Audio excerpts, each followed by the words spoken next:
welcome to part 3 of the creator's playthrough of Mega Man Eternal. So before we get started, I just want to show you the options because I didn't last time. So you'll notice in here there's some other options, including to customize the controls. So say if you don't like the default control settings, feel free to. You can always change the sound effect volume. There's the window size option, so if you don't want to put in full screen, you just press F4 and you can change the size, and in addition you can of course turn off full screen. But anyways, we're going to move on to our next stage. It is Primal Man's level. Now, this is a little embarrassing because I get my butt kicked by the stage for a good little while. But first, what we're going to do in this stage is I'm going to show you how to get the beat letter, so where it is. I would not recommend how I'm doing it, but it makes it a little easier. So anyways, in the first part of the stage there is an amusement park ride coaster. So what you're going to do is you use Illusion Blast to home in at the top and grab the letter. Now, you don't want to do that. That's just an oopsie daisy right there. If you time your jump correctly, as I normally do, you should have no problems getting it. If not, just over jump it, get the letter, and move on.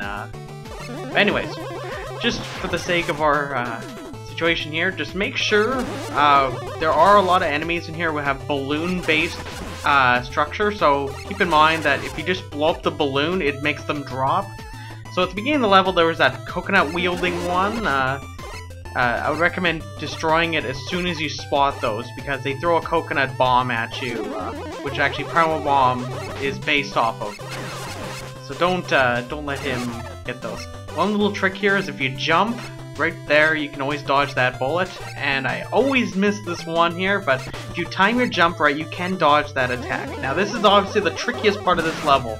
Make sure you hit that balloon gyro there, and just make sure you get a good jump in there, because if you don't, you will die a lot. As you notice, I died a lot in there, so it's a little funny. I usually don't die. This is usually one I do very well on. Anyways, now we're at the second half of this level. You'll notice it's less coaster-based. It's more on the amusement park side. So while we're at it, may as well just tell you a little bit about Primal Man, the monkey robot. So here's his description. After investigating his old plans, Dr. Wily decided Monk King was one of the more overlooked designs. Primal Man is an upgraded Monk King with the capacity to throw explosive coconuts. Dr. Wily commanded Primal Man to keep the amusement park and its visitors secured, though his playful yet chaotic nature tends to annoy his fellow robots from time to time.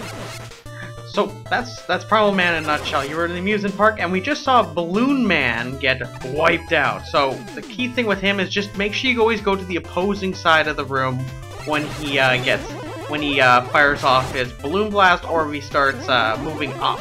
So just make sure you get to the opposing side, because once he starts using that gust attack with his fan, you may fall into spikes if you don't make it. And yes, I am totally aware that you can jump and you can like stand in the middle of the ladder. It's a fun little thing. See the FAQ involved with that. But anyways, you'll notice there's a callback here to Top Man's level. So one thing I didn't say is that this level is actually inspired by Doki Doki Amusement Park. If you haven't never played that game on the NES, I recommend it. So this has bits of Top Man, Doki Doki Amusement Park. It has a whole bunch of callbacks, and you'll notice that each level does this. This game is tributing tons upon tons of things in the classic series. Some of them are very subtle. So you'll notice that we got another art there. Note that when I died that one a couple times, the first time I got an art. But anyways, we got ourselves past the tricky spike area. I recommend just, if you have Illusion Blast, use it on that enemy and do not make tall jumps. Here we are, we're at Primal Man. Now Primal Man's weakness is Illusion Blast, so he makes the fight a lot easier. So watch out for his Primal Bombs. So as Slash Man does, he goes up into the ceiling, but instead he shoots off these Primal Bombs, and it'll actually indicate to you what direction he's going above you. So just always keep an eye out for that, and watch out for his running attack. He has a very unpredictable running attack at you. That's part of his nature. He's Primal Man after all. So anyways, with Primal Man out of the way, let's talk about his weapon.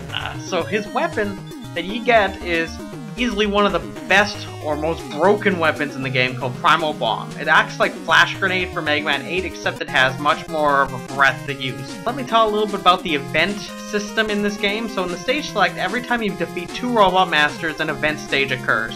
First 3 will be a Mega Man Killer stage, the last one will be something a little different, but here's the idea. You can't proceed to new stages until you beat the event stage. But you can always go back to old levels. So this is a new feature in this game, in any Mega Man game. So you'll notice that you can't go into any of the newer ones, but you can go back to old ones. So not until you get past that stage can you do it. So anyways, next part we'll go after Balad.